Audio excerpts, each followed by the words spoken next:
صباح الخير. طبق الكشري طبعا ما يختلفش عليه اتنين، كل الناس بتحب الكشري وبالذات الكشري المصري.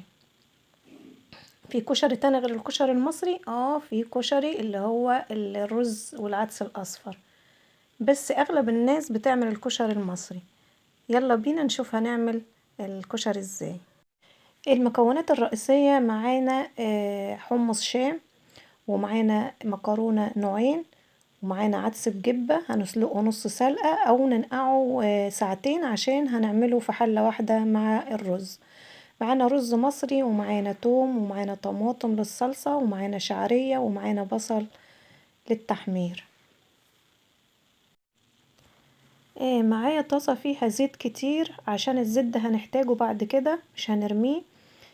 بعصر البصل كويس قوي من المية اللي فيه وانزلها في الزيت، عشان البصل ما يعجنش معايا ويبقى ناشف كده ومقرمش حلو.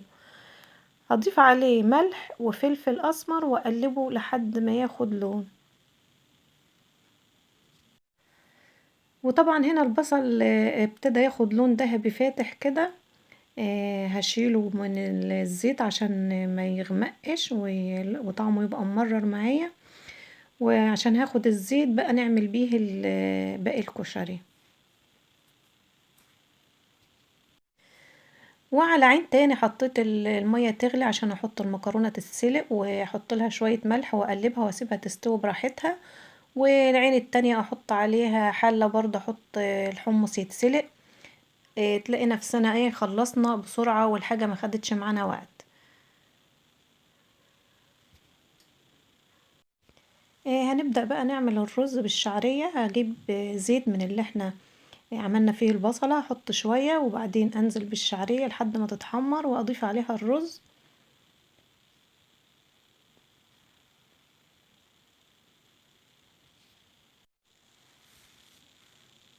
بعد ما نضيف الرز هنقلبه كويس، هقلبه شوية كويس يعني لحد ما الرطوبة تطلع منه، وبعدين اضيف عليه العدس ابو جبة. والعدس ده انا سلقته نص سلقة، ما كانش عندي وقت انقعه فسلقته. لو انتوا عندكم وقت تنقعوه ساعتين عشان هنحطه مع الرز كده في حلة واحدة. بيبقى حلو جدا، بيستوي مع بعض وبيبقى حلو. وبعدين هحط ملح وفلفل واضيف عليهم مية واسيبه يستوي براحته.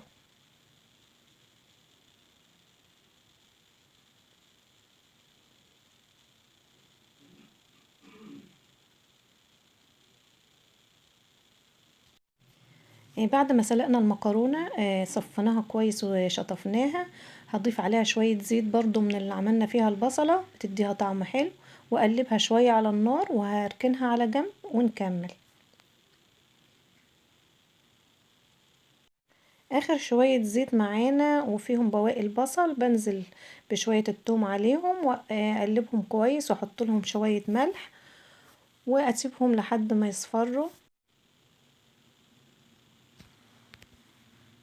وبعد ما التوم خد لون الذهبي كده معايا هنزل بفلفل حار، وبعد كده هحط الطماطم واسيبها تتسبك براحتها.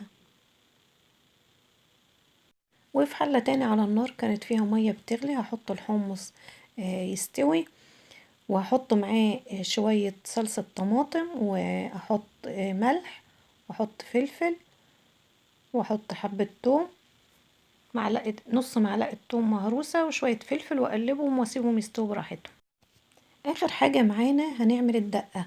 والدقة بتاعتنا هناخد مية السلق بتاعت الحمص، فيها طبعا توم وفيها طماطم فيها حاجات حلوة كده، بس هنزود كمان عليها شوية كزبرة ناشفة، ونظبط الملح ونحط شطة ونحط عصرة ليمون، وحطيت نص معلقة تاني توم مهروس، وهنحط نص ليمونة وشوية خل، وهتاخد غلوة واحدة بس على النار وهطفي عليها وتبقى كده الدقة بتاعتنا جاهزة. وكده خلصنا طبق الكشري بسرعة، ما خدش معانا وقت. حطينا بقى المكرونة من تحت والرز والعدس فوق منها، والبصل والحمص، وطبق فيه صلصة وطبق فيه الدقة، واللي عايز حاجة ياكلها بالهنا والشفا. يا رب الفيديو يكون عجبكم، متنسوش تعملوا لنا لايك وشير واشتراك في القناة.